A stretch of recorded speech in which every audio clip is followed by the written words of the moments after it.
இந்த வீடியோ எதுக்குன்னா நம்ம கச்சத்தீவு எப்படி போகணுங்கிறது தான் இந்த வீடியோ. நாங்கள் காலையிலேயே ராமேஸ்வரம் ரீச் ஆகிட்டோம். காலையில் ராமேஸ்வரம் ரீச் ஆகி அங்கேருந்து அப்படியே நாங்கள் ஹார்பருக்குள்ளே வந்து என்ட்ராகிறோம். ஹார்பருக்குள்ளே என்ட்ராகி அங்கே எங்களோட ஃபார்மு, போட்டு நம்பர் எல்லாத்தையும் வாங்கிக்கிட்டு எங்களோட போட்டு ஓனரையும் மீட் பண்ணி எங்கள் போட் ஆட்களோடு கலந்து நாங்கள் வந்து கஸ்டம்ஸ்க்கு ரெடி ஆகிக்கிட்டு இருக்கோம். கஸ்டம்ஸோட செக்கிங் பார்த்திங்கன்னா 2 கட்ட செக்கிங் வந்து கஸ்டம்ஸில் எங்களுக்கு நடந்துச்சு.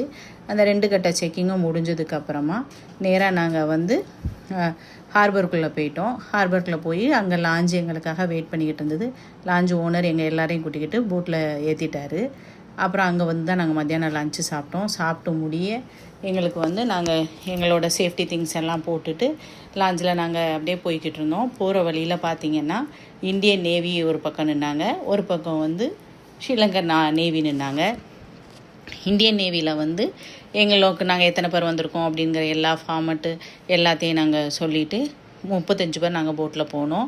எல்லாத்தையும் நாங்கள் அவங்களுக்கு ஒரு இன்ஃபர்மேஷன் கொடுத்துட்டு அப்படியே போய் ஸ்ரீலங்கா நேவிலே இன்ஃபர்மேஷன் கொடுத்துட்டு எங்கெல்லாம் அப்ரூவல் வந்ததுக்கப்புறம் நாங்கள் அங்கேருந்து அப்படியே மூவ் ஆகி கச்சத்தீவை நோக்கி போனோம். கச்சத்தீவில் பார்த்திங்க அப்படின்னா போட்டு வந்து நிற்கிறதுக்கு ஃப்ளோட்டிங் பிரிட்ஜ் வந்து ரெடி பண்ணி வச்சுருந்தாங்க. அந்த ஃப்ளோட்டிங் பிரிட்ஜ் மூலியமாக கச்சத்தீவுக்குள்ளே வந்து நாங்கள் என்ட்ராகிறோம். உள்ளே என்ட்ரானதுக்கப்புறம் அடுத்தது என்னெல்லாம் இருக்குங்கிறத நம்ம அடுத்த வீடியோவில் பார்க்கலாம்.